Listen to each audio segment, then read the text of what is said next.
Hello guys, welcome to our channel. आज हम class 12th के फिजिक्स का chapter number 1 electric charge and field का एग्जांपल नंबर 1.12 करने जा रहे हैं। लेट्स रीड द क्वेश्चन में हमें क्या बोला है।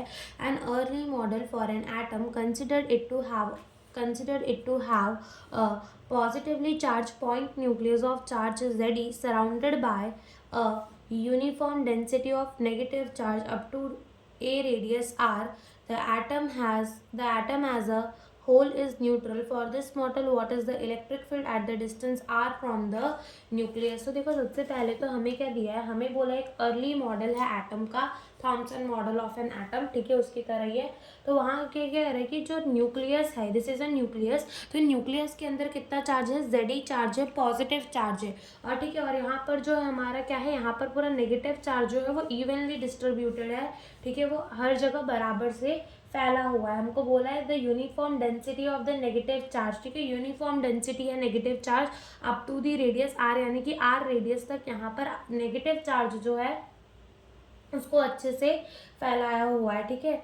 अब वो क्या कह रहे हैं कि जो एटम है वो कैसा है, न्यूट्रल है। The atom is neutral. वो क्या कह रहे हैं कि एटम जो है वो कैसा है, न्यूट्रल है, ठीक है। एटम जो न्यूट्रल है, इसका मतलब क्या है, एटम न्यूट्रल है यानी कि जितना उस पर पॉजिटिव चार्ज होगा उतना ही एटम के अंदर क्या होने वाला है, नेगेटिव चार्ज। तो अगर अपन देखें positive charge inside the atom, ठीक है, तो पॉजिटिव चार्ज कितना है इस एटम के अंदर, प्लस जेडी का चार्ज है। और नेगेटिव चार्ज अगर देखें हम इनसाइड द एटम, तो वो कितना होगा, माइनस जेडी का चार्ज होगा। तभी तो हमारा जो एटम है वो कैसा है, न्यूट्रल है, ठीक है, जब हमारा एटम कैसा है, न्यूट्रल है। अब यहाँ पर हमको एक चीज़ बोली है, क्या बोली है, द एटम, सॉरी, कि जो surrounded by a uniform density of the negative charge, यानी कि यहाँ पर जो है वो क्या है, यूनिफॉर्म डेंसिटी है नेगेटिव चार्ज की। तो यहाँ पर हमसे बात की गई है किसकी, चार्ज डेंसिटी की। तो यहाँ पर एक चीज़ समझ लेनी चाहिए कि what is a charge density. यहाँ पर रो आएगा, ठीक है।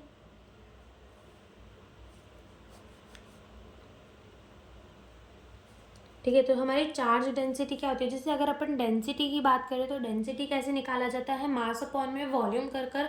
तो what is the charge density, जो चार्ज डेंसिटी होती है वो क्या होती है, चार्ज अपॉन में वॉल्यूम कर। और वॉल्यूम क्या हो जाएगा, 4/3 पाई आर क्यूब हो जाएगा, ठीक है, 4/3 पाई आर क्यूब हो जाएगा। तो अगर यहाँ पर हम इसकी डेंसिटी देखें इस एटम की, तो इस पे चार्ज कितना है, अगर अपन इसकी डेंसिटी देखें, ठीक है, हम नेगेटिव चार्ज की डेंसिटी देख रहे हैं, तो ये क्या हो जाएगा, माइनस जेडी अपॉन में क्या हो जाएगा, 4/3 पाई कैपिटल आर क्यूब, ठीक है। तो ये हमारी क्या आ जाएगी, charge density of the negative charge, ठीक है। तो ये हमारी क्या आ गई, चार्ज डेंसिटी आ गई। अब यहाँ पर हम क्या करते हैं, यहाँ पर से ना एक स्मॉल आर डिस्टेंस पे एक पॉइंट लेते हैं, ये पॉइंट। अब इस पॉइंट आर पे हम इलेक्ट्रिक फील्ड फाइंड करते हैं ना। पहला केस हम ले रहे हैं जहाँ पे हमारा जो आर है वो छोटा है देन द आर, यानी कि हम इनसाइड द एटम क्या ले रहे हैं, पॉइंट ले रहे हैं जहाँ हमारा आर जो है वो कैपिटल आर से छोटा है ना।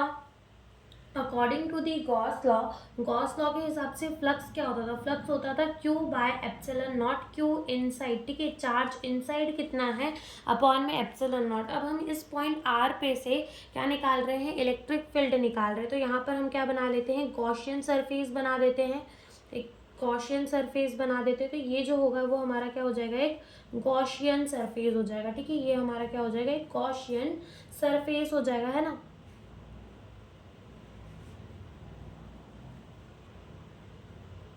यस, तो हमारा क्या हो जाएगा, गॉसियन सरफेस हो जाएगा ना। फ्लक्स क्या होता है, फ्लक्स होता है ई dot delta S cos theta. अब यहाँ पे जो कॉस थीटा होगा वो हमारा 0 डिग्री होगा, ठीक है। तो cos 0 degree is equals to 1, यानी कि हम ई डेल्टा एस भी डायरेक्ट लिख सकते हैं, जहाँ पर ई इज इलेक्ट्रिक फील्ड और डेल्टा एस इज क्या होता है, एरिया होता है। और क्यू इनसाइड अपॉन में एप्सिलॉन नॉट। अब बात आती है यहाँ पे हमारी क्यू इनसाइड निकालने की।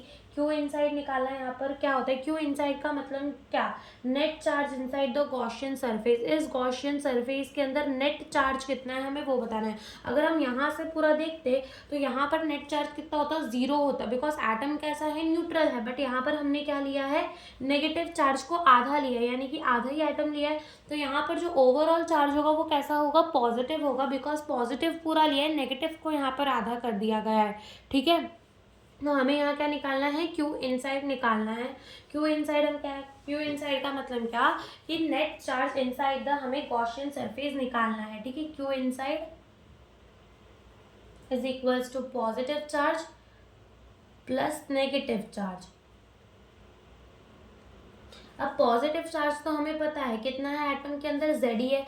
अब बात आती है यहाँ पर नेगेटिव चार्ज निकालने की। तो नेगेटिव चार्ज कैसे निकालेंगे, देखो यहाँ पर हम इस स्फीयर की डेंसिटी निकाल लेते हैं, ठीक है। ये जो हमने गॉसियन सरफेस बनाया उसकी डेंसिटी देखते हैं। तो डेंसिटी क्या हो जाएगी, देखो डेंसिटी क्या होती है, charge density, charge Q.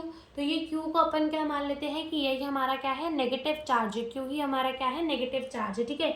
Upon में वॉल्यूम क्या हो जाएगा, 4/3 पाई स्मॉल आर का क्यूब, ठीक है।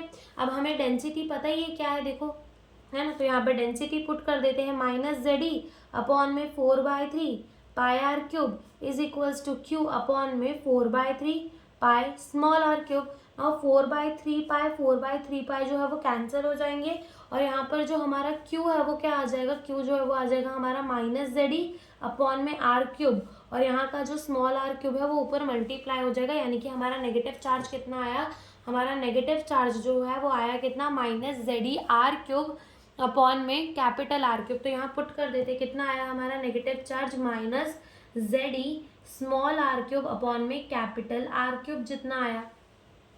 डन, इतना हमारा क्या आ गया, नेगेटिव चार्ज आ गया। नाउ अब क्या करेंगे हम, है ना, इसको क्या, हमारा ये पूरा क्यू इनसाइड आ चुका है, इतना जो है वो क्यू इनसाइड है हमारा। ना अब इसको इसके अंदर पुट कर देंगे, देखो क्या होगा, इसके अंदर इसको पुट कर देंगे तो ये हो जाएगा ई डेल्टा एस कॉस, तो थीटा वाला मैंने बता दिया 0 डिग्री होगा। क्यू इनसाइड कितना होने वाला है, ZE प्लस, ठीक है, प्लस माइनस माइनस तो डायरेक्ट माइनस लिख देते हैं, ZE आर क्यूब अपॉन में आर क्यूब, ठीक है, कैपिटल आर क्यूब अपॉन में क्या आ जाएगा, एप्सिलॉन नॉट आ जाएगा, अपॉन में क्या आ जाएगा, एप्सिलॉन नॉट आ जाएगा, ठीक है। अब यहाँ से ई इंटू, अगर मैं यहाँ पर बात करूँ एरिया की, तो एरिया क्या होगा यहाँ पर 4πr² होगा, ठीक है। तो यहाँ पर क्या हो जाएगा 4π स्मॉल r², ठीक है। यहाँ से हो जाएगा अपना ZE कॉमन, अंदर क्या आ जाएगा 1 माइनस आर क्यूब अपॉन में कैपिटल आर क्यूब अपॉन में क्या हो जाएगा, एप्सिलॉन नॉट हो जाएगा। Now E is equals to, मैं इस 4πr² को यहाँ भेज देती हूँ, तो ये क्या हो जाएगा हमारा ZE अपॉन में, यहाँ पर हमारा हो जाएगा 4π आर क्यूब, ठीक है, 4π आर क्यूब, ठीक है, और 4π आर क्यूब ZE अपॉन में 4π R square, sorry 4π R square, and यहाँ से ये हमारा लिख देते हैं, ये क्या हो जाएगा अपना 1 अपॉन में आर क्यूब अपॉन में कैपिटल आर क्यूब अपॉन में क्या हो जाएगा, एप्सिलॉन नॉट हो जाएगा, ठीक है। अब यहाँ से हम इसको ऐसे भी तो लिख सकते हैं, ZE इज इक्वल्स टू, मैं यहाँ 4π एप्सिलॉन नॉट लिख सकती हूँ, बिल्कुल लिख सकती हूँ। और यहाँ मैं क्या लिख सकती हूँ, 1 अपॉन में 1 माइनस आर क्यूब अपॉन में कैपिटल आर क्यूब अपॉन में आर स्क्वायर, ठीक है। E is equals to ZE upon में 4π एप्सिलॉन नॉट। ना हम इसको कैसे लिख सकते हैं, 1 अपॉन में R square minus R cube upon में कैपिटल आर क्यूब अपॉन में आर स्क्वायर, हम इसे ऐसे भी लिख सकते हैं ना। Now E is equals to क्या हो जाएगा, ZE अपॉन में 4π एप्सिलॉन नॉट 1 अपॉन में आर स्क्वायर माइनस, ठीक है। अब यहाँ पे ये आर से ये आर जो है वो कैंसिल हो जाएगा, यानी कि यहाँ पर सिर्फ एक आर बचेगा और ये पूरा कैंसिल, ठीक है।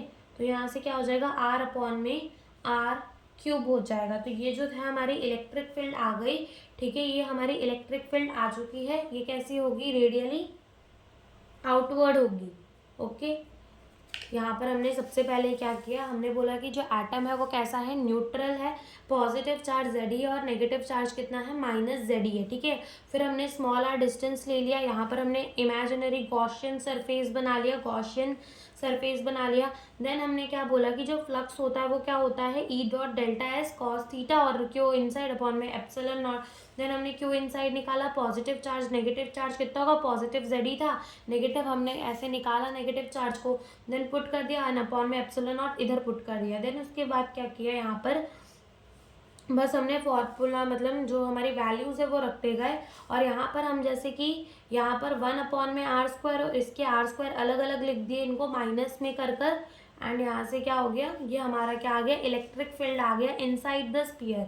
अब यहाँ पर हमको ना क्या करना है, एक डिस्टेंस r जो है वो आउटसाइड द स्फीयर भी लेना है। जैसे मान लो यहाँ मैं कोई डिस्टेंस ले लेती हूँ स्मॉल, और इधर पर मैं जो है क्या फाइंड करती हूँ, इलेक्ट्रिक फील्ड इस पॉइंट में फाइंड करती हूँ। तो इस पॉइंट से भी हमें क्या बनानी पड़ेगी, गॉसियन सरफेस बनानी पड़ेगी। तो मान लेना यहाँ पर हमारा क्या है, गॉसियन सरफेस है, ठीक है ना। अगर बात करें यहाँ पे से गॉसियन सरफेस की पार्ट 2 के अंदर, तो देखो ये हमारा क्या होगा कि यहाँ जो हमारा आर है ना वो बड़ा है then the radius of the sphere, sorry radius of the atom, ठीक है, एटम के रेडियस से बड़ा है यहाँ पर। नाउ अगर अपन देखें यहाँ पर भी अपना फ्लक्स क्या हो जाएगा, according to Gauss law, Q inside upon में एप्सिलॉन नॉट जितना हो जाएगा।